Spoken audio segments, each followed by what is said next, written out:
Good day and welcome back to the Shaking Family on day 108 of our weight loss journey.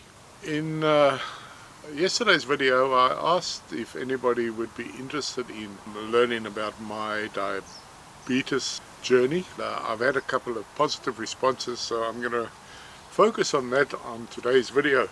It started about probably 10 or 11 years back, where I started to get this incredible thirst. I never knew what it was, and I was having to go to the toilet to urinate so regularly it was unbelievable. And the more I urinated, the more thirsty I got, and I was drinking so much water, and I was doing all the wrong things. I would go to 7-Eleven and get a Slurpee because, you know, so I was just putting more sugar in because I didn't know what it was, and I didn't know what was happening to me. Eventually I was working in the city at that stage, and I had to come home by train, and it was about an hour on the train, maybe just under an hour. And I was finding that I couldn't go from the city to my home station without having to stop along the way at a few stations, get off, go to the toilet, have a leak, and then wait for the next train. So it was taking me ages to get home. And yeah, I just couldn't figure it out. And then I would sometimes get on the wrong train, and I would get on an express train which wouldn't stop at any of the stations. It was so embarrassing because eventually I couldn't just control it, and I would stand there and I just had to wet myself. I thought, no, I've got to do something about it. And then I was driving home from the station one day, and I noticed all the road signs I was seeing double. So my eyesight was going, and that's another symptom of diabetes. It affects your eyes, it affects your circulation, especially in your lower limbs. I started getting cellulitis in my lower legs. Still today I've got a lot of scars from that. I just didn't know what the issue was, and I eventually went to a doctor. I'm one of those people who don't go to the doctor until I'm just about dead. He diagnosed me with sugar diabetes, and trying to take blood sugar levels, monitors weren't even registering, it was going right off the top of the scale. So he sent me into hospital. While I was there, they were injecting me in the stomach with insulin, trying to get it down, and it took them quite a while to actually get it down to, so it was actually reading on the little testers that they use. Also, they were treating cellulitis in my lower legs with intravenous antibiotics. So it wasn't a pleasant time. That's when I had to start going on insulin injections. I was also around 150 kilograms at the time, what I suspect would have been what brought it on in the first place. Yeah, once they got it a little bit under control with the insulin and the tablets and all sorts of medication, it didn't really get any better, and my blood sugar readings were still up in the 10s and 11s. But I was testing myself every day. Then the doctor eventually referred me to a specialist at the hospital, and I was going in there I think once every month or two. I can't remember now exactly. And he said, look, you have to lose weight. So I went on a diet of sorts, just watching what I was eating, doing anything spectacular diet-wise or anything, and I got down to about 135 kilograms. That's when he said, well, things are looking a lot better now, and he took me off the insulin, but he put me on Byetta. So Byetta is a form of sugar control, but it is supposed to aid weight loss as well, because it stops you getting hungry sooner. And in the end, once they discharged me from there, when he was happy with my levels were under control, they were then in the 8s and the 7s. He discharged me, but then I was on, and I'll put this chart up. So every day I was having to take blood sugar level readings. I was also having to inject myself twice a day with Byetta. I was on Sevicar tablets for blood pressure, and so I was on one Sevicar tablet a day. So there were 3 tablets in one, really. I was on glucoside, 2 tablets a day in the morning with breakfast, and I was on diaformin, 1,000 milligram tablets twice in the morning and twice at night. And I was also on 1 cholesterol tablet per day, although I have never had high cholesterol. So that was what I was on. That was a daily routine, so injection twice a day, tablets twice a day, checking the blood sugar every day. When I went on to this weight loss program and I started losing the weight, and I also noticed that my blood sugar levels every day were coming down. I'm not a person who likes taking medication, so I stopped everything. And I'll show you on the video that I did on my phone, which unfortunately only went back to the 8th of January, and we started this program on the 2nd. I was hoping to go back before Christmas to show you where they really were. I just stopped everything, and I had a doctor's appointment where I went to see him, and he was asking how things were going and everything, and I said to him, look, I've just stopped taking all my medication.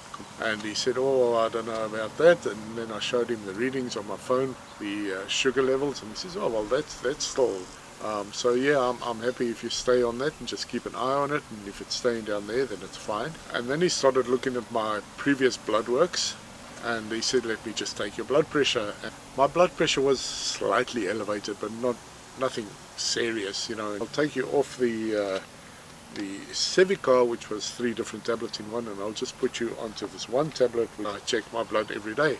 And he said, look, I'd just like to see some new blood works done. And he sent me off, and I had that done, and I went back to see him afterwards, and he says, man, you're looking really good on paper.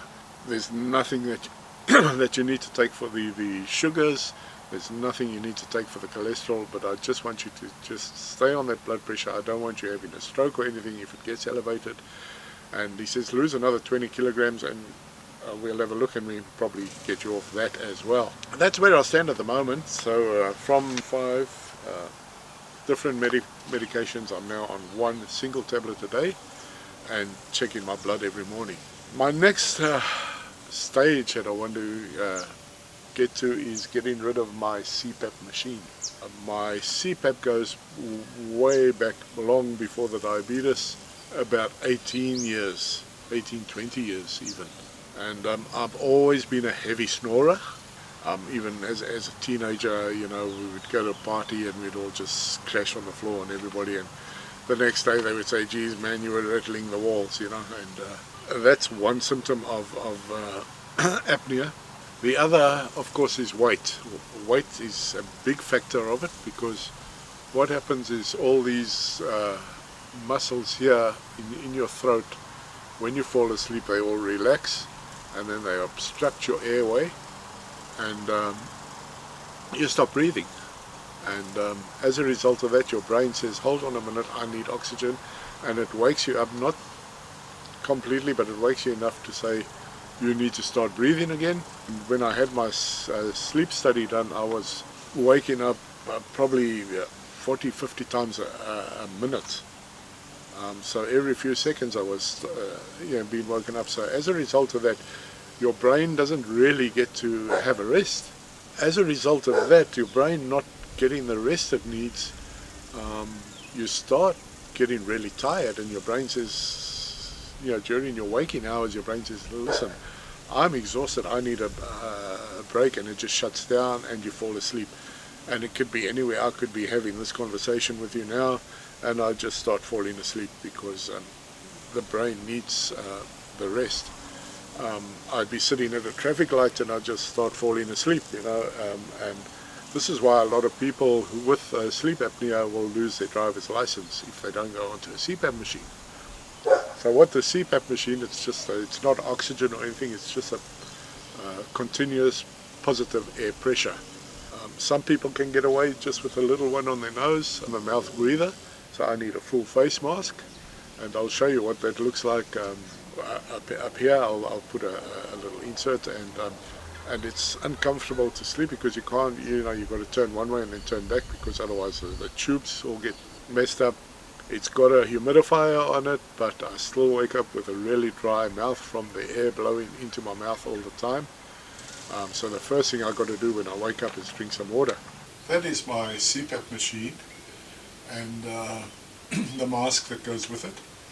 And I'll just put that mask on to show you what it actually looks like and how uncomfortable it really is. Once I've lost a lot more weight, I'll go in and have another sleep study done and see if that's improved or not. So yeah, when I put this mask on, I've got to do it this way. I'll put it across my face first, and then I'll pull the straps over my head and clip them in, and I'll show you that. I can't talk with it while I've got it on, so